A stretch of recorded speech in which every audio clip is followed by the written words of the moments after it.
Action. Arun, मुझे ना तुमसे तलाक चाहिए।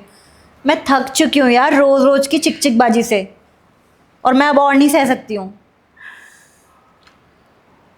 दीप्ति, तुम्हारा गुस्सा अभी तक शांत नहीं हुआ क्या?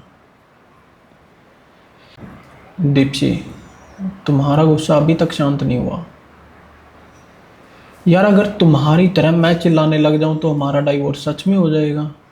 अच्छा, अगर ना तुम ठंडे दिमाग से 5 मिनट मेरी बात सुन सकती हो तो बताओ। बोलो क्या कहना है।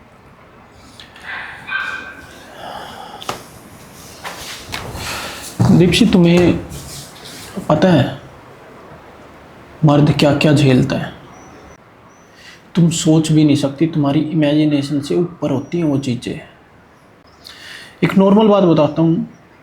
अगर कोई लड़का शादी के बाद अगर अपनी पत्नी की सुने तो वो बन जाता है जोरू का गुलाम, और अगर वही लड़का अपनी माँ की सुने तो माँ का बेटा हो गया, माँ के पल्लू के बंधा हुआ है, अभी तक माँ का दूध पीता है। मतलब बहुत सारी चीज़ें बोली जाती है उसको।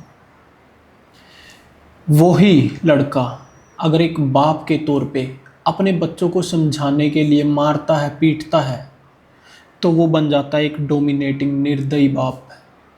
कि देखो कैसा बाप है, इसको छोटे छोटे मासूम बच्चों पे दया नहीं आ रही। और अगर वही बाप उन्हें आज़ादी दे देता है, छोड़ देता है कि जाओ जो करना वो करो अपने मन की, तो वो बाप बन जाता है एक लापरवाह बाप। इसको तो अपने बच्चों की पड़ी ही नहीं है, इसको ध्यान ही नहीं है। तुम आइडिया भी नहीं लगा सकते कि एक मर्द को क्या क्या झेलना पड़ता है। और इतना ही नहीं, जब वो पूरा दिन थक हार के ऑफिस से घर आता है, घर पे उसको आने के बाद पानी बाद में पूछा जाता है, शिकायतें पहले गिनवाई जाती हैं। तुम्हारी माँ ने ये कर दिया, तुम्हारी बहन ने मुझे ये बोल दिया, तुम्हारे पापा उठ के पानी नहीं ले सकते। बीवी की सुनो तब तक माँ आवाज लगा देती है, बेटा आना, तेरी बहू ने आज सुबह से कुछ नहीं किया, तेरी बहू ने हमें खाना तक नहीं दिया, तेरी बहू ऐसी, तेरी बहू ऐसी।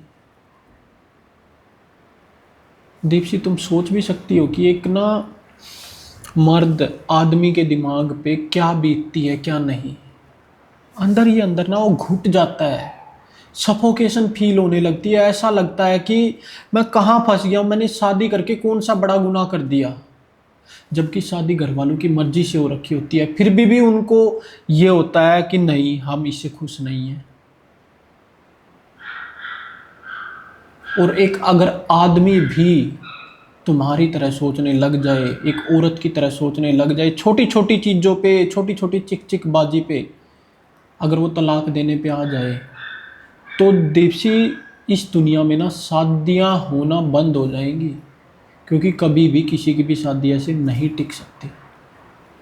और दीप्ति, तुम पता है घर का काम करते हो, घर संभालते हो, एक बहुत बड़ी जिम्मेवारी है ये। बाहर जाके ऑफिस में काम करने से भी कहीं ज़्यादा बड़ी, क्योंकि एक पूरे परिवार का ख्याल रखना एक बहुत बड़ी जिम्मेदारी होती है, बहुत बड़ा काम होता है, सबकी छोटी छोटी चीज़ों का ध्यान रखना। लेकिन तुम्हें पता, अगर तुम थक जाती हो, कम से कम घर में रेस्ट कर सकती हो, काम नहीं बनेगा मेड रख सकती हो। लेकिन तुम्हें पता है ऑफिस में क्या क्या सुनना पड़ता है, क्या क्या करना पड़ता है। मन हो या ना हो, तबीयत खराब हो ना हो, ऑफिस जाना पड़ता है, काम करना पड़ता है। डर लगता है कहीं बॉस छुट्टी के भी पैसे ना काट ले। घर की ईएमआई, जिम्मेदारियां, बच्चों की फीस, बहुत सारी चीज़ें होती हैं। लेकिन औरत को इन चीज़ों का एहसास नहीं होता, क्योंकि उसको ना अपनी वो छोटी छोटी चीज़ें दिखती हैं।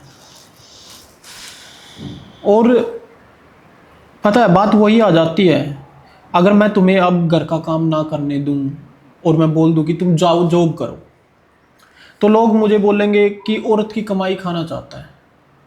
खुद नहीं कर सकता है। और अगर तुम घर संभाल रही हो तो लोग तो तब भी बोलेंगे कि अपनी औरत पे शक करता है, अपनी पत्नी पे शक करता है, छोटी सोच का आदमी है, बाहर नहीं निकलने देता, उसको कैद कर रखी है, जेल में डाल रखा है। दुनिया का काम ना बोलना है, कोई किसी की जुबान नहीं पकड़ सकता। और अगर दुनिया की सुन के हम अपने घर में कलह करेंगे तो वो हमारा नुकसान है, दुनिया का नहीं। बाकी दीप्सी, तुम्हें जैसा ठीक लगे तुम वैसा कर सकती हो। तुम्हारी खुशी में मेरी खुशी है, लेकिन मैं कभी तुमसे अलग नहीं होना चाहूँगा, क्योंकि मुझे ये भी पता है कि अगर मैंने आज तुम्हें तलाक दे दिया तो यही दुनिया वाले कल को ये बोलेंगे कि दूसरे की पराई बेटी थी, परेशान किया होगा, दुख दिए होंगे, तब जाके उसने तलाक लिया होगा। क्योंकि दुनिया का काम बोलना है। और दीप्सी, तुम्हें एक बात बताऊं, और तो मेरा सबसे बड़ी प्रॉब्लम एक होती है, वो होती है ना सोचने की। क्योंकि कोई भी छोटी बात होगी उसको दिखाई दे गया कुछ भी। आजकल सोशल मीडिया बहुत चला हुआ है, सोशल मीडिया पे अगर उसको कुछ भी दिखाई दे गया वो चीज़ उसके दिमाग में घर कर जाती है। वो कभी उस चीज़ के बारे में 10 मिनट आराम से बैठ के नहीं सोचती कि क्या ये बात सही होगी या नहीं होगी। वो उस चीज़ को वहम बना लेती है, और वहम की कोई दवाई नहीं होती है। खैर दीप्सी, तुम्हारी खुशी में मेरी खुशी है, और जैसा तुम्हें ठीक लगे तुम वैसा करो। मैं तुम्हें किसी चीज़ के लिए फोर्स नहीं करूँगा, ना तुम्हें रहने के लिए, ना तुम्हें तलाक देने के लिए। बाकी अगर फिर भी तुम्हें तलाक लेना है तो मुझे बता देना, एडवोकेट को मैं खुद बुला लूँगा। अरुण, आई एम सॉरी, और मुझे अपनी गलती का एहसास है, और जो भी तुमने बोला मुझे सब समझ आ गया है। मुझे कोई डाइवोर्स नहीं चाहिए तुमसे। I am sorry. चलो, अच्छी बात है दीप्सी कि हमारा बसा बसाया घर ऐसे ही खुशहाल जीवन व्यतीत करेगा।